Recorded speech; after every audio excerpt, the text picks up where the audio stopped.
Assalamualaikum warahmatullahi wabarakatuh. Tuan-tuan dan puan-puan yang saya kasihi, Alhamdulillahirabbil alamin. Assalatu wassalamu ala Rasulillah wa ala alihi wa sahbihi ajma'in. Rabbi shrah li sadri wa yassir li amri wahlul 'uqdatam min lisani yafqahu qawli. Alhamdulillah, bersyukur kepada Allah Subhanahu wa taala dengan limpah kurnia Allah pada kali ini dapat sekali lagi kita bersama-sama tadabbur wahyu faham Al-Quran siri ke-10, di mana pada pelajaran yang lepas telah pun kita melihat ayat ke-10 di mana Allah Subhanahu wa taala berfirman, A'udzubillahi minasyaitonirrajim. في قلوبهم مرض فزادهم الله مرضا ولهم عذاب أليم بما كانوا يكذبون. Dalam pelajaran yang lepas kita telah pun melihat perkataan-perkataan fi qulubihim telah berulang di dalam hati-hati mereka. Orang Melayu panggil kalbu. Fi di dalam, qulubihim him mereka. Kemudian Allah, nama bagi Tuhan kita, dipanggil Ismul Jalalah dalam bahasa Arab. Walahum azabun, dan untuk mereka, sekali lagi jumpa hum, walahum azabun adalah azab dalam bahasa Melayu. Bima kanu, bima, bi dengan ma, dengan apa. Kita dah jumpa banyak kali. Dan kita juga telah melihat perkataan-perkataan baru. Maradun. Maradun maknanya penyakit. Fazada, maka bertambah. Hum, sekali lagi jumpa. Maradun, penyakit. Lalu Allah menambah penyakit mereka. Dan untuk mereka itu azabun alim, azab yang pedih. Bima kanu yakzibun, terhadap apa yang mereka sebelum ini yakzibun, berdusta. Okey, yang kuning-kuning ni perhatikan saja dulu. Tak ingat pun tak ada masalah. Kita akan jumpa lagi di lain kali insya-Allah dalam ayat-ayat yang akan datang. Pada hari ini insya-Allah kita akan melihat ayat ke-11, di mana Allah Subhanahu wa taala berfirman, wa idza qila lahum, ya, wa idza qila lahum, wow, maknanya dan iza ni kita dah jumpa sebelum ni, tapi mungkin ada yang kurang biasa lagi. Dan sini kita iza ni apabila, ketika, apabila qila ni sebab apa warna biru, nampak macam tak pernah jumpa je. Sebenarnya dah jumpa, tapi kita jumpa dalam bentuk lain, iaitu dalam bentuk qala. Kalau qala pernah jumpa kan. Qala telah berkata. Yaqulu sedang berkata. Tapi qila dikatakan. Sebenarnya asal perkataan ni ialah qala. Tapi qila dikatakan. Dan apabila dikatakan. Wa idza qila lahum, dan apabila dikatakan kepada mereka. Jumpa lagi lahum ni. Memang expert betul lah lahum ni. Lahum maknanya kepada mereka. Jadi kita baca banyak kali dah. Kita jumpa kepada mereka. Tak faham semua ayat, tak jadi masalah lagi. Wa idza qila lahum, apabila dikatakan kepada mereka. La tufsidu. La di sini maknanya jangan. La ni kita perhati dua maksud saja. Tidak ataupun jangan. Kita tengok pada kesesuaian tempat.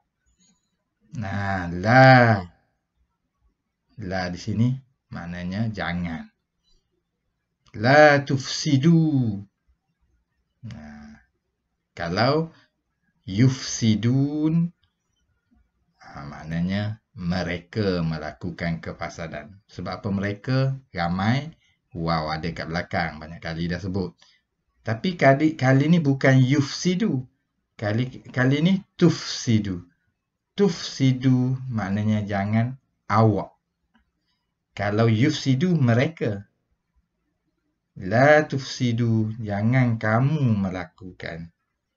Kamu, dia nak kata awak, tapi bila ramai, kita panggil kamu lah. Ta ni anta lah depan. Tapi dia duduk di depan, dia panggil ni fi'il amr, dia panggil. Fi'il amr ni maknanya dia suruh ataupun bila tambah la tu jadi larang lah. Janganlah kamu melakukan kefasadan. Sebenarnya nak letak warna biru ni. Tapi tak apalah sebab jarang jumpa. Sebab apa warna biru?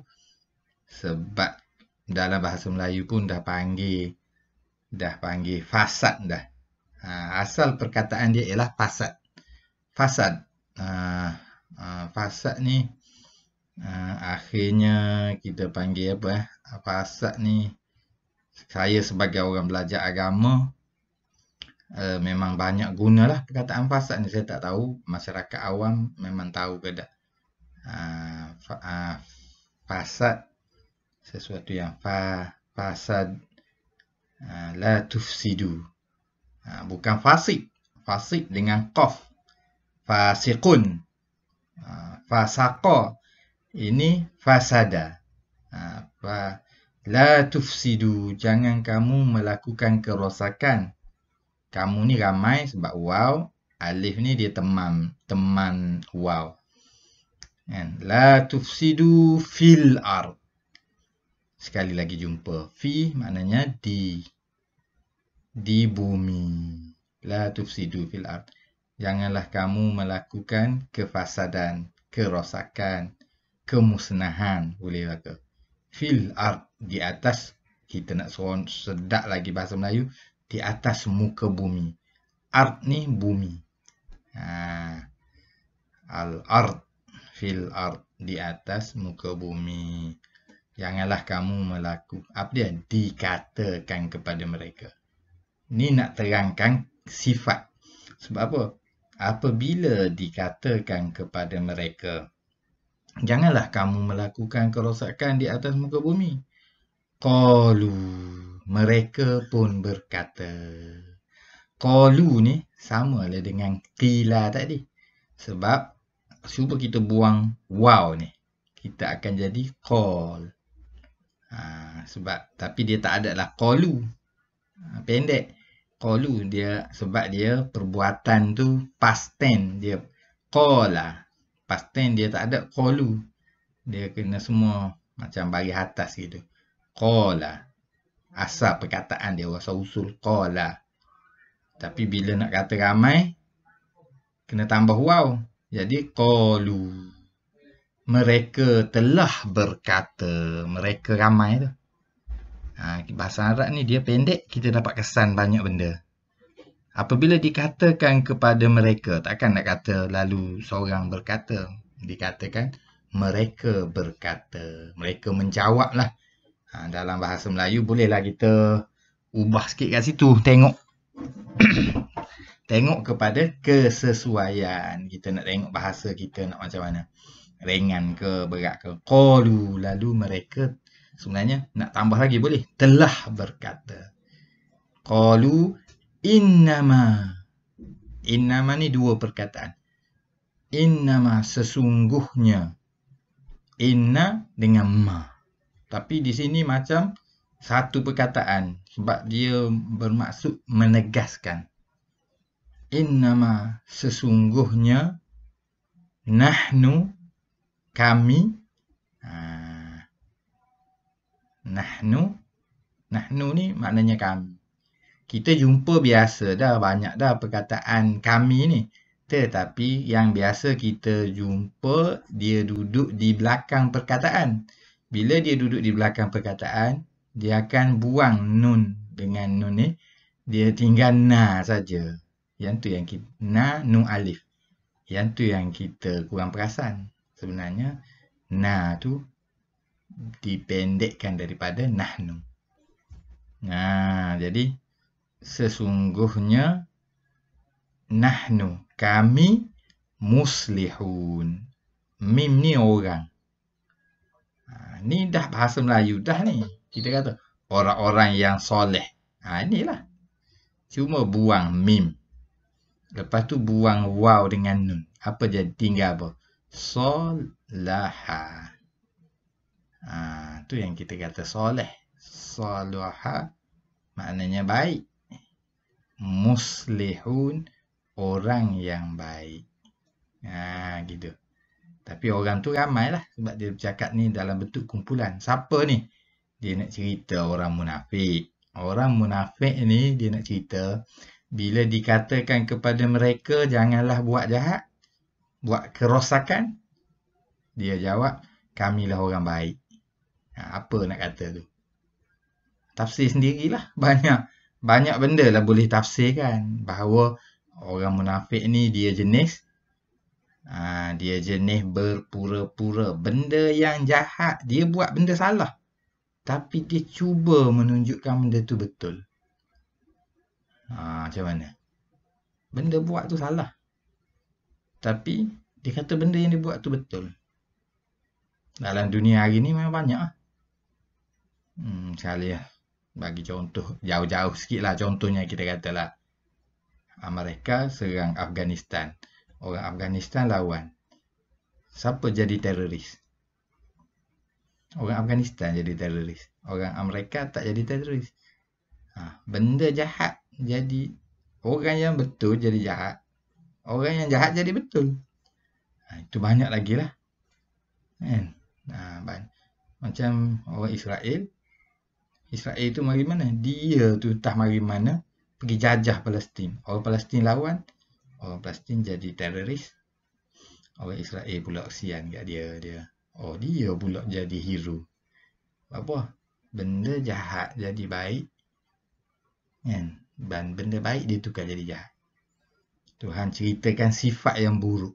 Dan sifat yang buruk ni ada pada orang munafik. Tapi tak munafik pun mungkin ada juga sifat tu. Tapi sifat tu buruk lah. Duduk pada siapa saja sifat yang macam ni buruk. Apa dia? Sifat benda buruk dia tukar jadi nampak baik. Zaman sekarang fitnah orang jadi baik. Orang tu tunjuk dia tu baik. Berhati-hatilah kita kerana Allah Subhanahu Wa Taala telah menceritakan ciri-ciri sifat yang buruk. Jadi setakat tu saja untuk kali ini. Seperti biasa, marilah sama-sama kita mempromosi siri Tadabbur Wahyu kepada sahabat dan keluarga kita dengan memberikan kepada mereka nombor 011589355652. Setakat itu saja, saya sudahi dengan wabillahi taufiq wal hidayah. Wassalamualaikum warahmatullahi wabarakatuh.